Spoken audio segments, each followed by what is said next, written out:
Kita dapat ilmu baru nih ya. Ada sedekah mentok, ada orang sudah mentok baru sedekah gitu ya. Ya, jadi saya berikan rumusan Qur'annya. Sebetulnya itu standar. Yang paling standar di dalam ujian Allah kepada manusia supaya ada nilai rasa dalam diri kita bahwa kita itu punya Allah. Itu poin tertingginya. Nah, biasanya pada titik-titik tertentu oleh Allah itu dihilangkan semua potensi-potensi dari makhluk sehingga kita bisa merasakan kenikmatan langsung untuk berinteraksi dan mendapatkan anugerah dari Allah. Itu titik tertingginya. Sambil contoh begini. Nabi Zakaria itu yang paling viral di Al-Quran, salah satunya divonis oleh manusia tidak akan mungkin punya keturunan. Secara klinis mustahil karena istrinya divonis monofus dan mandul. Secara medis semua sudah angkat tangan. Tapi apa yang dilakukan? Nanti ini akan melahirkan rumus di Quran surah kelima Al-Maidah ayat 35. Nanti jadi rumus standar dari apa yang dialami oleh beliau ini. Di titik itu beliau menangkap isyarat bahwa ketika manusia sudah mengatakan tidak mungkin, itu tanda awal dari Allah supaya kita langsung memohon kepadanya karena Allah ingin memberi tanpa perantara siapapun. Maka dilakukanlah kemudian solat. Solat itu dalam bahasa Arab, terjemahan kitanya artinya sesuatu yang tersambung, terkoneksi. Karena itu saat kita sedang solat, kita sedang menyambungkan diri kepada Allah. Anta'budallaha ka'annaka tarah. Kata Mas Ihsan tadi. Kita menyembah Allah dan kita merasa diawasi, dinilai oleh Allah. Maka dalam solat itu beliau meminta. Ya, permintaannya viral. Qala rabbi habli min ladunka dzurriyyatan thayyibah innaka sami'ud du'a. Bahasa bebasnya begini, ya Allah, semua memvonis aku tidak akan mungkin punya keturunan. Sekarang aku memohon kepadamu saja yang tidak punya batas dalam pemberian. Nah, sebelum ke sedekah dengan harta, Allah mengajarkan dulu sedekahlah dengan tubuh kita. Karena tidak semua orang boleh jadi memiliki harta, tapi semua orang punya potensi untuk menggerakkan tenaganya untuk meminta. Oleh karena itu diletakkan sebelum harta itu solat. Kenapa rukun Islam yang kedua solat, selanjutnya zakat? Karena tidak semua orang bisa mengeluarkan harta. Kalau tidak ada satu pun mentok di harta, maka gunakan tubuh kita untuk menunaikan solat. Itu rumus Nabi Zakaria. Maka beliau tunaikan di mihrabnya Maryam, minta ke Allah. Rumus kedua, sebut nama Allah, Asmaul Husna, sesuai kebutuhan kita. Jadi nggak harus 99. Misal, ini mau menuntut ilmu, sekolah, sebut ya Allah ya Alim, pemilik ilmu. Ada persoalan rizki yang ingin kita dapatkan, ya Allah ya Razak. Ada proyek, ada kegiatan yang kira-kira tantangannya tidak mudah, ya Allah ya Al-Fattah. Ini beliau minta karena divonis tidak mungkin, maka meminta kepada Allah dengan nama pemberian tanpa batas, namanya Wahhab. Disingkatnya Hab. Rabbi habli, ya Allah yang tak punya batas dalam pemberian, mereka memvonis aku punya batasan, maka mohon anugerahkan darimu saja. Jika padamu belum sempat juga terkabul, maka mohon tunjukkan kepadaku dengan cara apa lagi aku mesti meminta. Maka dalam situasi mentok itulah kemudian turun langsung jawaban. Fanadathul malaikatu wa huwa qa'imun yusalli fil mihrab annallaha yubashshiruka bi Yahya. Tolong garis bawah ini. Orang-orang yang langsung memiliki kesadaran saat di titik paling krusial, terendah, dan kita merasa tidak punya apa-apa, lalu ada kesadaran kita punya Allah dan meminta, itu seketika nggak ada sekat. Langsung dijawab. Seketika. Nah, karena itu biasanya di momen tertentu setiap kita itu pasti mengalami peristiwa itu, apapun bentuknya. Nah itu kalau sudah sampai ke situ itu kode.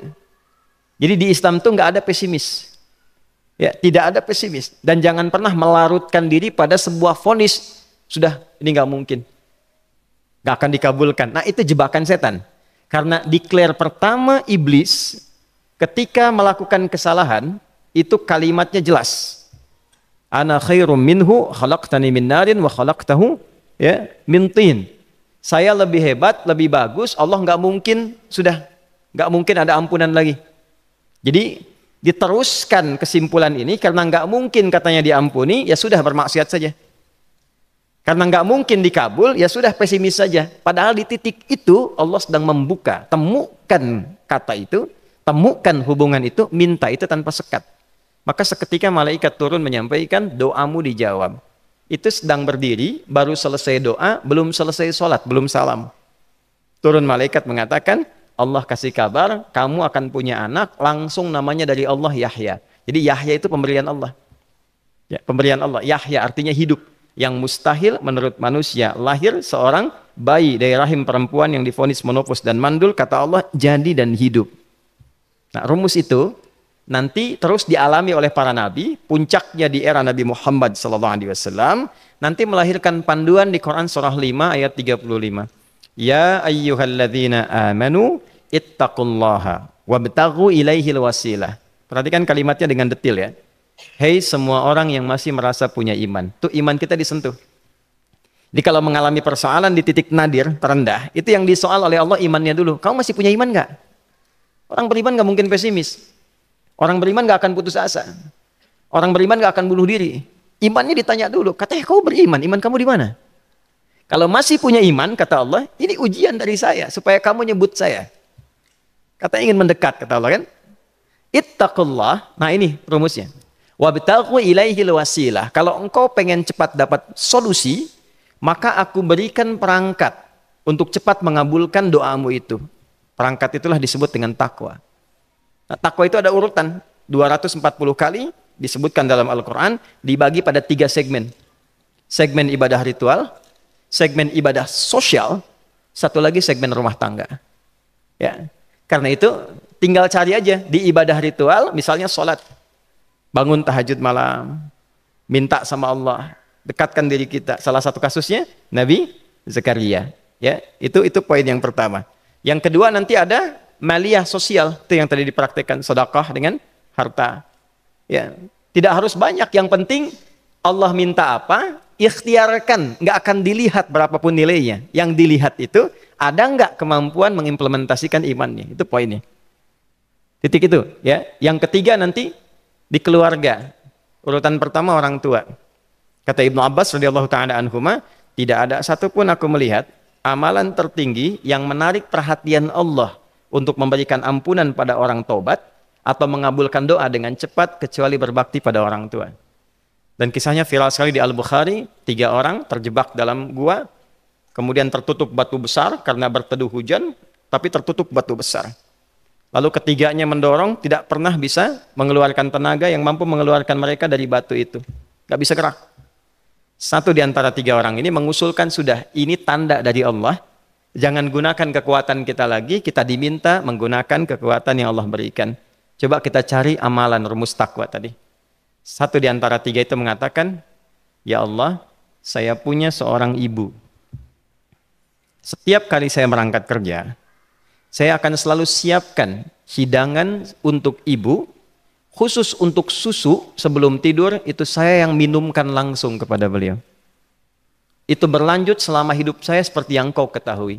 Satu kali, saya pulang dari kantor, dari pekerjaan, ibu saya sudah tertidur. Sementara susu belum diminum. Dan kami putuskan tidak ada yang berani menyentuh susu dan minuman makanan kecuali ibu terlebih dahulu. Maka saya putuskan memegang nampan susu di samping ibu yang tertidur dan menunggu beliau bangun.